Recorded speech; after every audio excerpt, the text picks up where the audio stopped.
От души в душу. Нет, меня не щемили, но я был гораздо меньше, чем мои одноклассники. Я когда пришел в школу, мне только наоборот, там, о, малый, мне там они между собой спорили, на турник меня загоняли там. И они спорили между собой, я сколько там сделаю, мне там жвачку кинули, там, вот, на, держи, сделаешь, малый, 20 раз, мы жвачку. Да, конечно, я там за эту жвачку, там, на перемене 20-ку, там, 30-ку, 40-ник. А они между собой там пару копеек. Мой самый большой, это где-то 4,5 килограмма. 4-4,5. Небольшой. Это карп. Эмоции были, такое ощущение, что я думал, вот она рыба моей мечты, я поймал ее килограмм 10-15. Вот она, рыба моей мечты, вот она, вот она. Вот какие эмоции были.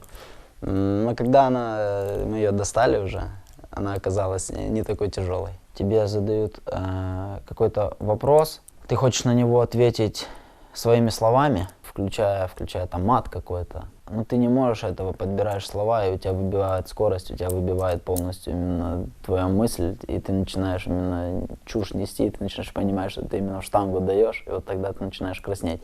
У меня было такое одно интервью, я в крепости давал это интервью, долбил его Сергею. Ну, не ложится, вот не ложится текст, не ложится речь. И мне так неудобно стало. Думаю, вот сейчас человек думает об мне. Вот это именно... А еще я в нее ем, знаешь, этот анекдот. Вот. Я вот это подумал про себя. Сейчас мне сложнее воспитывать своего ребенка, потому что у меня не так много было соблазнов. Хотел конфет каких-то, у меня родителей не было возможности мне их купить и дать мне их.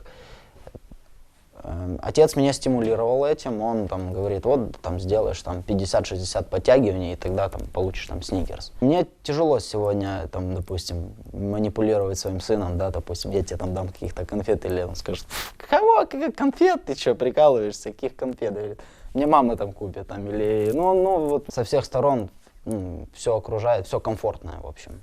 Я не считал, но я видел видео, где подсчитали там больше 40.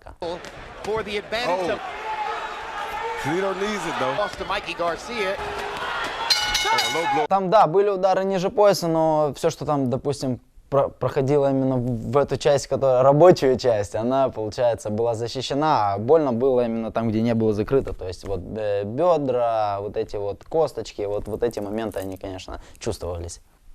Я не делал этого. Я не делал этого. Как-то звучит так, когда последний раз делал завтрак жене, это... Я не разделяю там работу, я не разделяю, кто что должен делать, но обычно я просыпаюсь, иду на тренировку, прихожу с тренировки, у меня завтрак уже накрыт. Я скажу это. Но я очень хочу это сделать. Но эту хрень вставить только за завтрак. Да, у нас постоянно. Ну, как правило, после тренировки мы собираемся у меня, там жарим мясо, и приходят ребята, Гвоздик приходит, Саня Беспутин, Дима Митрофанов. То есть, и вот мы вместе смотрим бокс, насчитывается около 10 человек, и мы между собой, кто какие ставки делает, на какой раунд и как закончится бой. По $5, по 10 такое. Я ничего не выиграл еще пока, ничего не выиграл. На самом-то деле, да ничего, наверное. Ну, если считается там с подвала поднять скамейку наверх и поставить ее возле стола, если это что-то считается, что ты что-то делал по дому, то я это делал недавно. Жена всем занимается, ей помогают в этом. Я не знаю, что бы я мог делать там. Если там просто нужно взять отвертку в руки и закрутить там болт, конечно, я это сделаю. Если мы уже вообще за такие мелочи говорим, то я что-то я делал недавно. Там, я клеил игрушку ребенку какую-то, я не помню.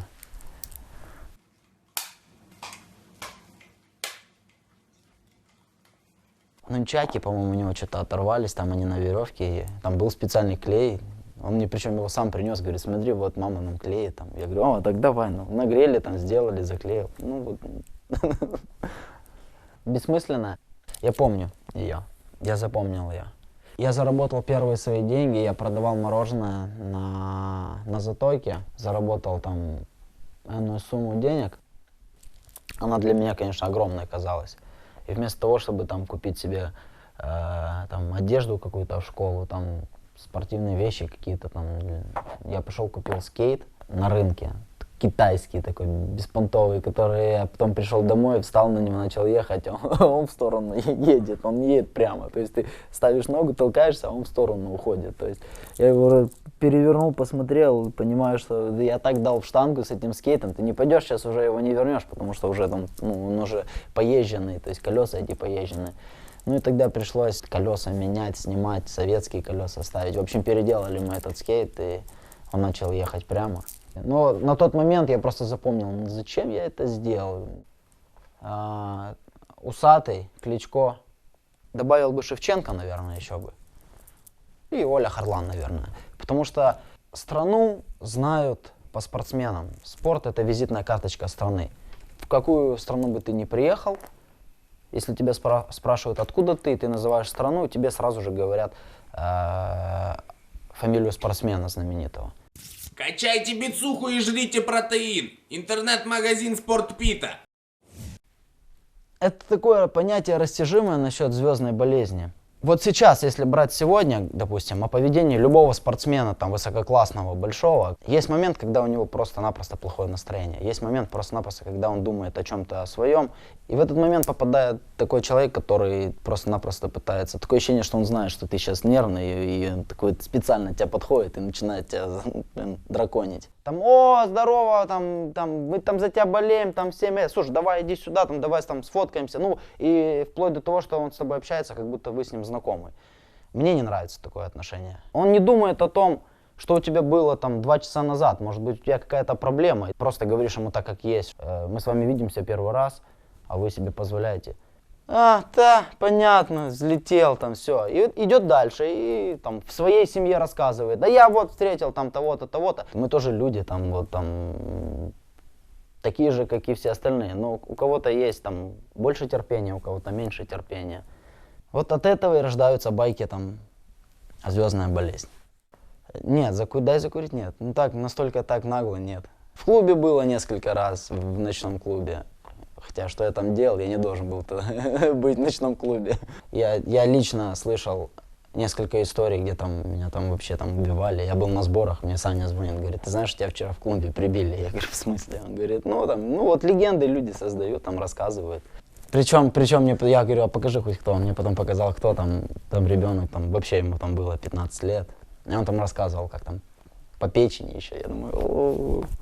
Если говорить за мою весовую категорию, есть 3 чемпиона помимо меня. Один находится у Golden Boy, топ-ранг с Golden Boy не может договориться. Следующий, он просто сам не хочет, он не верит в то, что он может выиграть. Третий, и он просто не имеет права выйти боксировать на ESPN. Точно так, как я не имею права пойти на Showtime сейчас. Ну, вот эти все нюансы, они, конечно, лично меня они не радуют. Потому что для меня бокс — это состязание, это спорт, это соревнование. Мне интересно на самом деле выяснить, кто лучший. Баста мне очень сильно нравится, я Басту слушаю. Вот Баста мне нравится. Делай вопреки, делай от руки, мир переверни, небо опрокинь.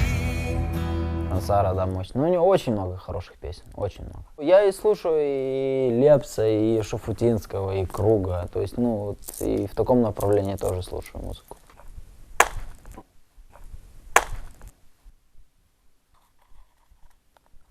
У меня есть 2 капы с моим автографом, и получит тот, кто подпишется на канал на YouTube от души в душу и правильно ответить на вопрос. Вопрос у меня такой: какой первый автомобиль, на котором я начал передвигаться? Ответы пишите в комментарии. С вами был Василий Ломаченко в программе «От души в душу». От души в душу.